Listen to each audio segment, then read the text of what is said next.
budaya. Insya Allah, salam kebajikan. Selamat siang dan salam.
Hadirin dipersilakan duduk kembali. Semuanya kan pasti seperti itu. Apa yang menjadi event-event politik ke depan. Tentu yang paling utama bagi kami datang beranjang sana. Ya bertatap muka gitulah dengan seluruh struktur partai, sehingga kita dapat berkomunikasi walaupun panas, tetapi disitulah kita belajar untuk melakukan sebuah evaluasi. Dan tentu kita ingin melompat ke depan untuk mendapatkan hal yang terbaik. Pasti ada kekurangan, tetapi kita tidak berbicara soal kekurangan dalam kita mengawal partai.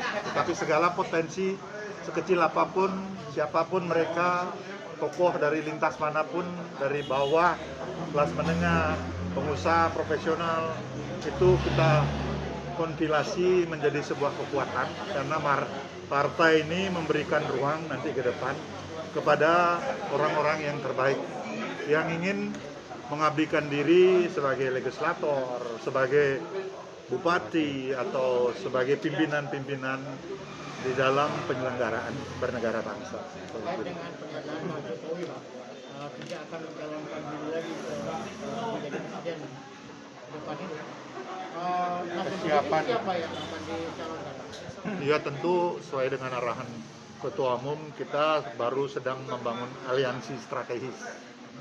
Kita belum berbicara siapa, tetapi itulah sebuah proses politik yang sedang dibangun oleh Ketua Umum, karena itu memang kewenangan ada di Ketua Umum. Sehingga ya kita sabarlah menunggu, dan tentu tugas kami ya mengkonsolidasi struktur ini.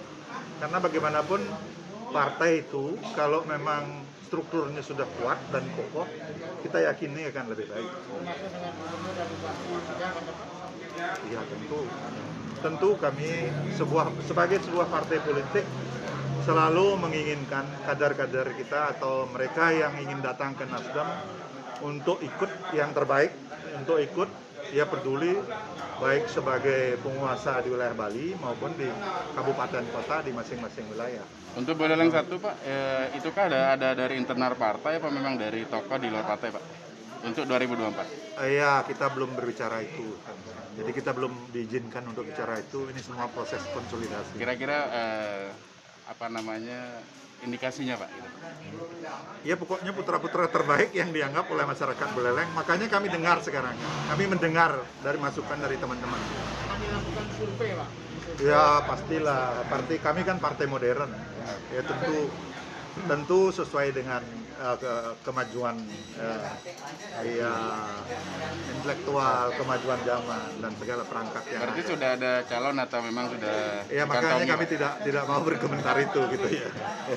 Karena bagaimanapun juga ini adalah sebuah kebijakan partai yang harus kami hargai dan hormati. Target Nasdem sendiri untuk ke depan 2024 mungkin di daerah Ada di tingkat DPR RI kita ingin 1 kursi, di provinsi kita ingin nambah lagi 1. Itu perintah partai tingkat nasional sehingga sekarang baru 2. Harus ditambah lagi 1. Di tingkat kabupaten kota menjadi 33 yang sekarang 26. Jadi ya saya tidak muluk-muluk ya dari 5 menjadi 7 gitu lah. Paling tidak bisa menjadi 8 ya tentu kita bersyukur. Ini perjuangan teman-teman ya. Ya karena bagaimana mensinergitas kesadaran semua kader bahwa yang menjadi tujuan utama adalah kebesaran partai. Entah siapa mereka yang nanti di dalam diberi kesempatan itu diberikan kepercayaan oleh rakyat ya harus dihargai dan dihormati. Sebagaimana ya disampaikan oleh Pak Parjo tadi bahwa kalau itu haknya dia untuk ini kita memang kan begitu di partai ini diminta begitu. Ya jangan mengambil yang bukan hak begitu. Itu Jadi bisa jadi Pak Ade Suparjo juga nanti ke Buleleng 1, Buleleng 2 Pak ya gitu. wah tentu bisa lah. Ya artinya setiap saat. Ya. kira-kira target DPD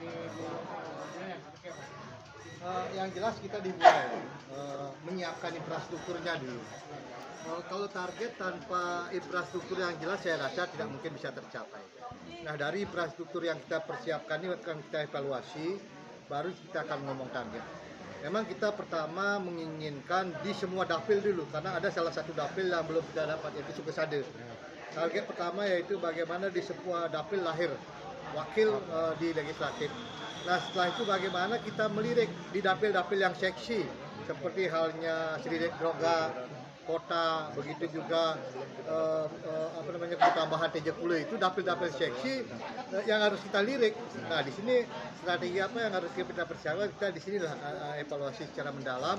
Maka seperti apa yang saya sampaikan itu kita akan selalu berkegiatan ke bawah, bukan lagi berkegiatan di kantor DPD. Kita akan berkegiatan di kecamatan sambil mengevaluasi, sambil mencari simpul-simpul siapa yang layak nantinya untuk kita pertaruhkan di dapil itu. terkait dengan pemilu pada ke depan 2024 ada strategi survei mungkin akan dilakukan Nasdem? Kalau Nasdem pasti mengutamakan survei dulu.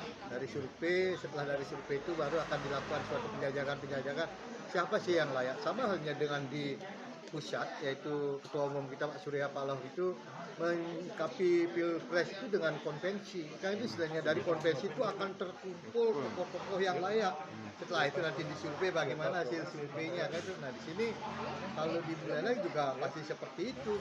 Apalagi kita jujur harus kita akui Nasdem itu kan belum bisa mengusung kandidat.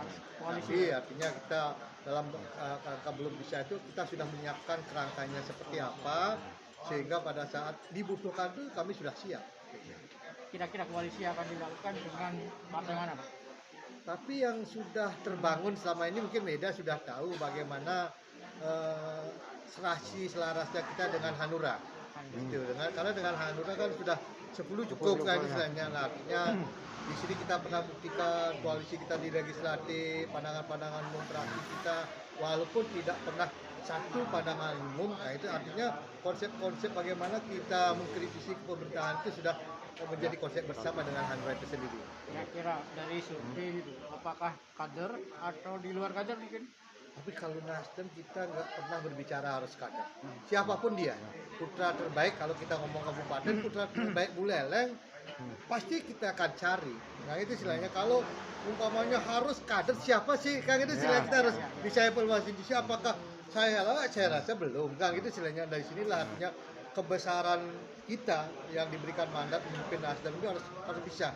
Mampu nggak kita? Itu harus kita kembalikan seperti itu. Yang jelas Nasdem pasti selalu memberikan kepada yang layak untuk memimpin Buleleng ini, untuk memimpin Bali, begitu juga Indonesia. Makanya sistem konvensi itu pasti dilakukan. Kami hanya siap menyiapkan kendaraan itu aja. Seperti itu kan itu Pak yang berhubungan dengan jiwa dari Nasdem itu restorasi. Apa sih yang diharapkan dari Nasdem itu untuk calon pemimpin Buleleng depan?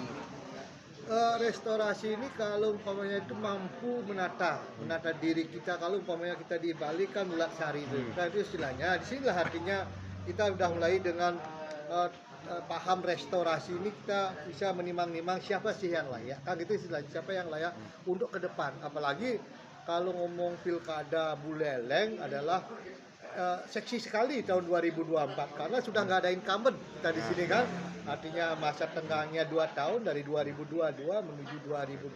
Maka di sini kita harus benar-benar persiapkan. Pertama, mempersiapkan infrastruktur partai itu. Kedua, artinya bagaimana mampu menurunkan ego kita selaku partai yang ingin menunjukkan suatu perubahan. Karena kita menginginkan dengan restorasi itu, jika lahir pemimpin dari koalisi Nasdem dengan partai lain itu memang benar-benar mampu menunjukkan suatu perubahan saja. Perubahan yang lebih baik. Minang apa Meminang, Pak? Kenapa? Nanti, Pak. Nanti itu mekanismenya nanti masih jauh itu ya, masih tupui Masih bayi. Yang jelas kita mempersiapkan infrastruktur dulu. Yang penting teman-teman media mohon dibantu. Gitu. Itu aja. Mungkin